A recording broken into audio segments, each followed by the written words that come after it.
Stress ಆಗಿಬಿಟ್ಟಿದೆಯಲ್ಲ ಪಾಪ ನಿಮಗೆ. Hello everyone, welcome to Harshi Kannada vlog. ಎಲ್ಲರೂ ಹೇಗಿದ್ದೀರಾ? ಎಲ್ಲರೂ ಚೆನ್ನಾಗಿದ್ದೀರಾ ಅನ್ಕೊತೀನಿ. ನಾನು ಕೂಡ ತುಂಬಾ ಚೆನ್ನಾಗಿದ್ದೀನಿ ಅಂತ ಹೇಳ್ತಾ ಇವತ್ತಿನ ಒಂದು ವ್ಲಾಗ್ನ ಸ್ಟಾರ್ಟ್ ಮಾಡ್ತಾ ಇದ್ದೀನಿ.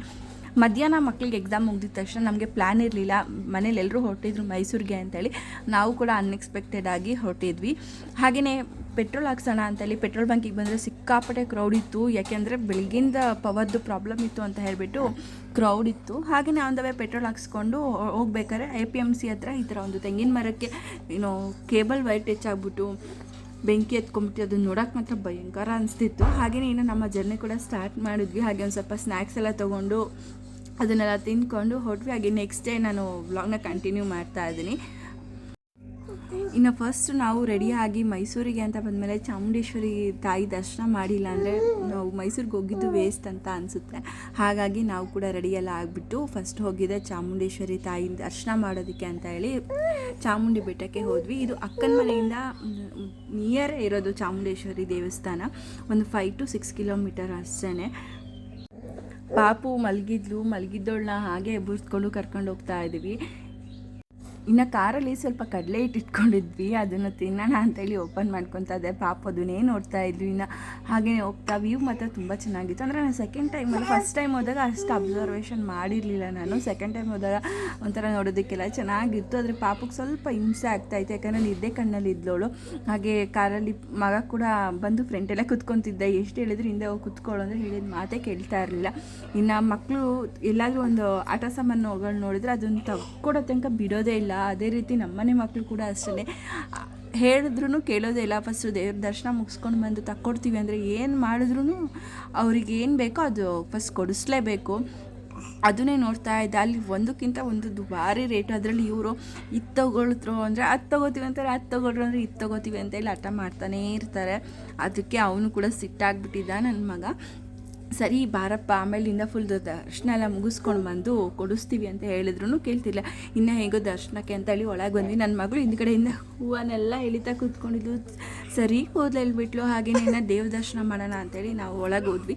ಇನ್ನು ಅಕ್ಕನ ಕಡೆಯಿಂದ ನಮಗೆ ದೇವ್ರ ದರ್ಶನ ಡೈರೆಕ್ಟಾಗಿತ್ತು. ಎಲ್ಲೂ ನಮಗೆ ಕ್ಯೂಯಿಂದ ಬರೋವಂಥ ನೆಸೆಸಿಟಿ ಇರಲಿಲ್ಲ. ಹಾಗೆ ದರ್ಶನ ಮಾತ್ರ ತುಂಬಾ ಚೆನ್ನಾಗಿತ್ತು. ಇದು ದೇವ್ರ ಮಾತ್ರ ತುಂಬ ಖುಷಿಯಾಯಿತು ನೋಡಿ, ಚಾಮುಂಡೇಶ್ವರಿ ತಾಯಿ. ಇನ್ನು ಅಲ್ಲಿ ಗರ್ಭಗುಡಿ ಹಿಂದ್ಗಡೆನೇ ಸೀರೆ ಎಲ್ಲ ದೇವರಿಗೆ ಎಲ್ಲ ಉಡ್ಸಿರ್ತಾರಲ್ಲ, ಅದನ್ನೆಲ್ಲ ಸೇಲ್ಗೆ ಅಂತೇಳಿ ಇಟ್ಟಿರು. ಸುಮ್ಮನೆ ನೋಡೋಣ ಅಂತೇಳಿ ಬಂದ್ವಿ. ಅದರ ಪ್ರೈಸ್ ಮಾತ್ರ ಸಿಕ್ಕಾಪಟ್ಟೆ ಹೈಕ್ ಇತ್ತು. ಒಂದಕ್ಕಿಂತ ಒಂದು ರೇಟು 4,000, 5,000, 6,000, 8,000, 12,000 ತನಕನೂ ಇಟ್ಟಿದ್ರು. ಹಾಗೆ ಅಮ್ಮ ಒಂದು ಸೀರೆ ಮಾತ್ರ ತೊಗೊಂಡ್ರು. ಒಂದು 250 ಏನೋ ರೇಂಜ್ ಇತ್ತು, ಅದನ್ನು ತೊಗೊಂಡ್ರು. ಇನ್ನು ದೇವ್ರ ದರ್ಶನ ಎಲ್ಲ ಮುಗಿಸ್ಕೊಂಡು ಊಟಕ್ಕೆ ಅಂತ ಹೇಳಿ ಹೊರಟ್ವಿ. ಇನ್ನು ದೇವಸ್ಥಾನದ ಹತ್ರನೇ ಊಟ ಕೊಡ್ತಾಯಿದ್ರು. ಅಂದರೆ ಮಧ್ಯಾಹ್ನ ಟೈಮ್ ಆಗಿತ್ತಲ್ವ, ಹಾಗಾಗಿ 12 ಗಂಟೆಯಿಂದ 3 ಗಂಟೆ ಏನೋ ಸ್ಟಾರ್ಟ್ ಆಗುತ್ತೆ.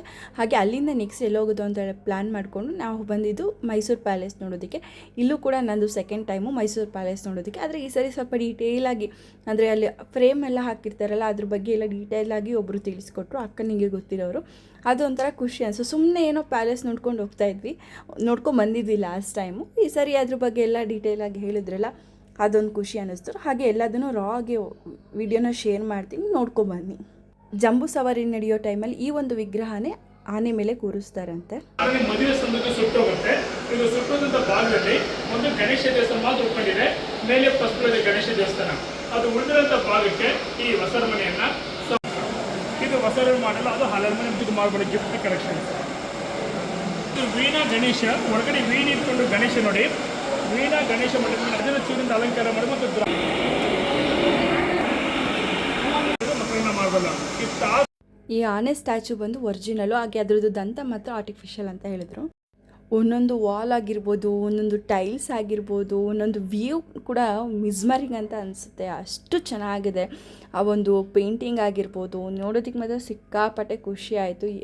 ಸುಮಾರು 10 ವರ್ಷದ ಹಿಂದೆ ನೋಡಿದ್ದು, ಮತ್ತು ಇವಾಗ ನೋಡೋದಕ್ಕೂ ಆವಾಗ ಸುಮ್ಮನೆ ಹಾಗೆ ನೋಡ್ಕೊಂಡು ಹೋಗೋದಕ್ಕೆ ಇವಾಗ ನೋಡೋದಕ್ಕೆ ತುಂಬಾ ವ್ಯತ್ಯಾಸ ಇದೆ. ತುಂಬ ಖುಷಿ ಅನ್ನಿಸ್ತು. ವಿಡಿಯೋ ಮಾಡ್ತಿದ್ರಾ?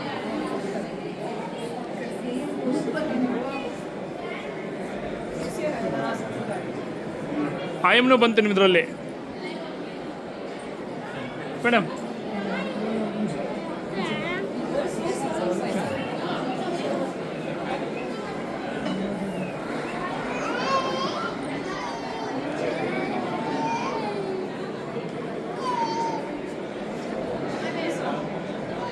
ಈ ಒಂದು ಹಾಲ್ ಇದೆಯಲ್ಲ, ಇಲ್ಲಿ ಅಂದರೆ ರಾಜರ ಮನೆತನದ ಏನೇ ಒಂದು ಫಂಕ್ಷನ್ ಇದ್ದರೂ ಇಲ್ಲಿ ಮಾಡ್ತಾರಂತೆ. ಆ ಒಂದು ಪಿಲ್ಲರ್ ಇದೆಯಲ್ಲ, ಅದು ನೋಡೋದಕ್ಕೆ ಮಾತ್ರ ತುಂಬಾ ಚೆನ್ನಾಗಿದೆ. ಅದೆಲ್ಲ ಔಟ್ ಆಫ್ ಕಂಟ್ರಿಯಿಂದನೇ ಬೈ ಮಾಡಿರೋದು ಅಂತ ಹೇಳ್ತಾಯಿದ್ರು.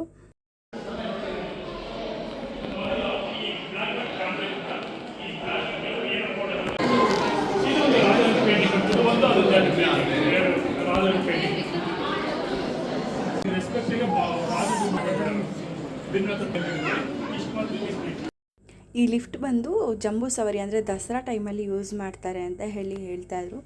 ಖುಷಿ ಆಯಿತು. ಎಲ್ಲ ವುಡ್ ವರ್ಕ್ ಬಂದು ನಮ್ಮ ಶಿವಮೊಗ್ಗದವ್ರು ಮಾಡಿರೋದು ಅಂತ ಹೇಳಿ ಕೂಡ ಹೇಳಿದ್ರು.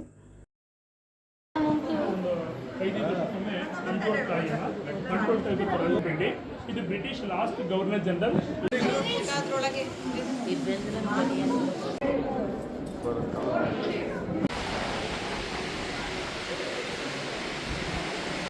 ದಸರಾ ಟೈಮಲ್ಲಿ ಆ ಕಡೆ ಸೈಡು ಮತ್ತು ಈ ಕಡೆ ಆ ಕಡೆ ಎರಡು ಸೈಡೂ ಚೇರ್ಸ್ ಎಲ್ಲ ಹಾಕಿದ್ದಾರೆ. ಅಲ್ಲಿ ಏನಾದರೂ ಪಾಸ್ ಸಿಕ್ತು ಅಂದರೆ ಆ ಟೈಮಲ್ಲಿ ಕುತ್ಕೊಳ್ಳೋದೇ ಒಂದು ಜಂಬೂ ಸವಾರಿ ನೋಡೋದಕ್ಕೆ ಅವಕಾಶ ಇರುತ್ತೆ ಅಂತ ಹೇಳಿದ್ರು. ಹಾಗೆಯೇ ಪ್ಯಾಲೇಸಿಂದ ಹೊರಗಡೆ ಬಂದ ತಕ್ಷಣ ಈ ಥರ ಹಳೆ ಕಾಯಿನ್ಗಳನ್ನೆಲ್ಲ ಸೇಲ್ಗೆ ಅಂತೇಳಿ ಇಟ್ಟಿದ್ರು. ಮನೆಗೆ ಬಂದಮೇಲೆ ಅಕ್ಕ ಅಡುಗೆ ಮಾಡ್ತಾಯಿದ್ರು, ಯಾಕಂದರೆ ರಿಲೇಟಿವ್ಸ್ ಎಲ್ಲ ಬರ್ತಾಯಿದ್ರು. ಅವರು ಅಡುಗೆಗೆಲ್ಲ ರೆಡಿ ಮಾಡ್ತಾಯಿದ್ರು. ನಾನು ಅವರಿಗೆ ಸ್ವಲ್ಪ ಹೆಲ್ಪ್ ಮಾಡಿಕೊಡೋಣ ಅಂತೇಳಿ ಮಾಡ್ತಾಯಿದ್ದೆ. ಹಾಗೆ ಇದಿಷ್ಟ ಆಗಿತ್ತು ಮೈಸೂರಿನ ವ್ಲಾಗ್. ನಮ್ಗೆ ಏನಾದರೂ ಈ ವ್ಲಾಗ್ ಇಷ್ಟ ಆಯಿತು ಅಂದರೆ ಪ್ಲೀಸ್ ಲೈಕ್ ಮಾಡಿ, ಶೇರ್ ಮಾಡಿ, ಕಮೆಂಟ್ ಮಾಡಿ. ಹಾಗೆ ಇನ್ನೂ ಯಾರೆಲ್ಲ ಸಬ್ಸ್ಕ್ರೈಬ್ ಆಗಿಲ್ಲ ಅಂದರೆ ಪ್ಲೀಸ್ ಈಗಲೇ ಹೋಗಿ ಸಬ್ಸ್ಕ್ರೈಬ್ ಆಗಿ. Thank you.